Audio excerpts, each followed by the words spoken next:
বাবা ডাকটা কেড়ে নিয়েছে আমার মুখ থেকে। আমি চাইলেই কাউকে বাবা বলে জড়িয়ে ধরতে পারি না। বিসমিল্লাহির রহমানির রহিম।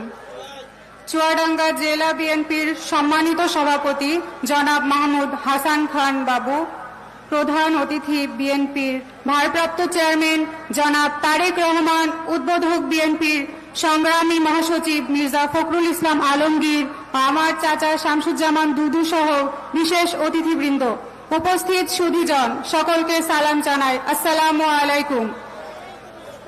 আমি জান্নাতুল ফেরদৌস বর্ষা। আমার বাবা শহীদ আব্দুল হাই বল্টু। মৃত্যুর আগ পর্যন্ত তিনি আলমডাঙ্গা পৌর বিএনপির যুব দলের আহ্বায়ক ছিলেন।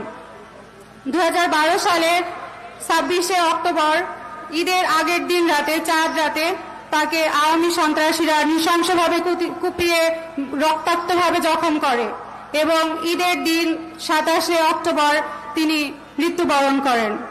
তখন আমার বয়স মাত্র 6 বছর। তখন থেকে আজ পর্যন্ত কোনো ঈদে আমি আমার আম্মুকে নতুন পোশাক পরতে দেখিনি।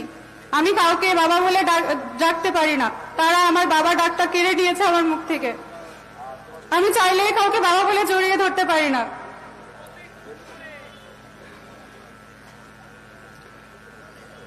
বাবার মৃত্যুর পর আমাদের পরিবারে নেমে আসে দুঃখ দুর্দশা। অন্যদিকে আওয়ামী সন্ত্রাসীরা তো হুমকি ধামকি দিতেই থাকে। প্রশাসনের ন্যূনতম সহযোগিতাও আমরা পাইনি। ভীতি আর অসহায়ত্বের মধ্যেই আমার বেড়ে ওঠা। আজকে আমাদের নেতাকে পেয়ে অনেকটাই কষ্ট লাঘব হচ্ছে। তারেক রহমান প্রতি বছর আমাদের স্মরণ করে এবং প্রতি বছর ঈদে আমাদের জন্য উপহার পাঠিয়ে থাকেন। আমি তার প্রতি কৃতজ্ঞতা প্রকাশ করছি এবং আলমডাঙ্গা বিএনপির স্থানীয় নেতাবর্গরা সবসময় পাশে থেকেছেন, তাদের প্রতিও আমি ধন্যবাদ জ্ঞাপন করছি।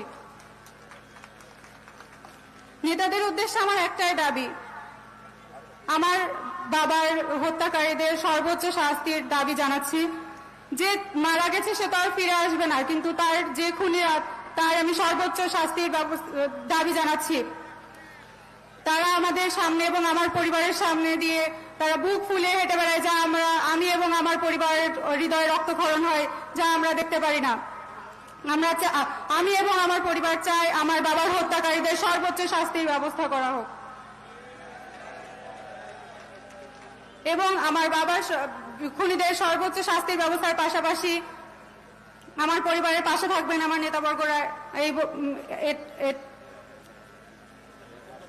এই প্রত্যাশা আমি ব্যক্ত করছি। সর্বোপরি আমি একটা কথাই বলতে চাই, সবাই আমার বাবার জন্য দোয়া করবেন।